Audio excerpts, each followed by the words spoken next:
मेरी माताजी की सिर्फ एक ही आंख थी और इसीलिए मैं उनसे बेहद नफरत करता था। वो फुटपाथ पर एक छोटी सी दुकान चलाती थी। उनके साथ होने पर मुझे शर्मिंदगी महसूस होती थी। एक बार वो मेरे स्कूल आई। मैं फिर से बहुत शर्मिंदा हुआ। वो मेरे साथ ऐसा कैसे कर सकती है।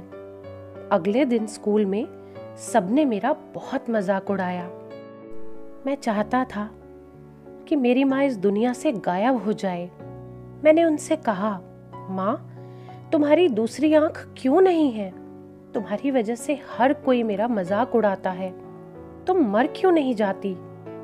माँ ने कुछ नहीं कहा, पर मैंने उसी पल तय किया कि बड़ा होकर एक सफल आदमी बनूंगा, ताकि मुझे अपनी एक आंख वाली माँ और इस गरीबी से छुटकारा मिल जाए।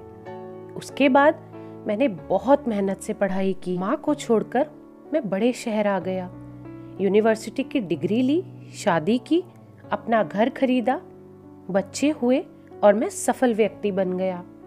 मुझे अपना नया जीवन इसीलिए भी पसंद था क्योंकि यहाँ माँ से जुड़ी कोई भी याद नहीं थी। मेरी खुशियाँ दिन ब दिन बड़ी हो रही थी। तभी अचानक मैंने कुछ ऐसा देखा जिसकी मैं कभी कल्पना भी नहीं कर सकता था।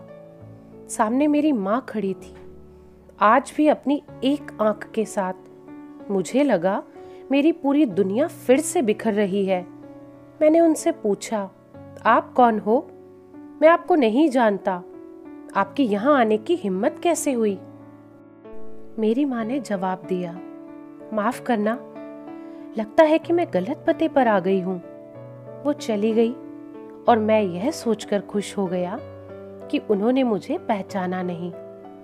एक दिन मैं किसी काम से अपने पुराने शहर गया तो मैंने सोचा, चलो अपने पुराने घर को बेचना है, उसे देख आऊं। फिर मन में सोचा कि कहीं वहां मेरी माँ हुई तो, लेकिन फिर सोचा, नहीं, वह सामान बेचकर अपना खर्चा चलाती है तो वही बेचने गई होगी। चलो मैं चुपके से अपना घर देख आऊं। मैं अपने पुराने घर गया तो देखा कि माँ जमीन पर मृत पड़ी थी। मेरी आंख से एक बूंद आंसू तक नहीं गिरा। उनके हाथ में एक कागज का टुकड़ा था और उसमें लिखा था, मेरे बेटे, मुझे लगता है मैंने अपनी जिंदगी जी ली है। मैं अब तुम्हारे घर कभी नहीं आऊंगी। पर क्या यह आशा करना भी गलत है कि तुम अपनी माँ से मिलने नहीं आते हो तो माँ भी कभी कभी मिलने नहीं आ सकती? मुझे तुम्हारी बहुत याद आती है और मुझे माफ करना कि मेरी एक आंख की वजह से तुम्हें पूरी जिंदगी शर्मिंदगी झेलनी पड़ी। जब तुम छोटे थे तो एक दुर्घटना में तुम्हारी एक आंख चली गई थी। एक माँ के रूप में मैं ये नहीं देख सकती थी कि तुम एक आंख के साथ अच्छे नहीं लग रहे हो और तुम्हारे आगे तुम्हारी सारी जिंदगी है। तुम्हें एक आंख का देखकर तुम्हारे मित्र तुम पर हंसेंगे, इसीलिए मैंने अपनी एक आंख तुम्हें दे दी। मुझे इस बात का गर्व था कि मेरा बेटा मेरी उसी आंख से पूरी दुनिया को नए आयाम से देख पा रहा है। मेरी तो पूरी दुनिया ही तुम थे। मैं तो अपनी उस आंख से तुम्हारे साथ ही थी। चिट्ठी पढ़कर मेरी तो सारी दुनिया बिखर गई और मैं उसके लिए पहली बार रोया जिसने अपनी जिंदगी तक भी मेरे नाम कर दी।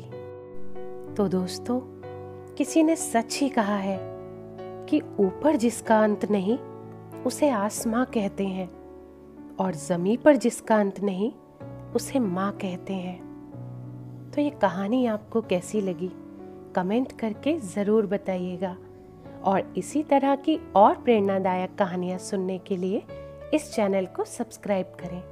धन्यवाद।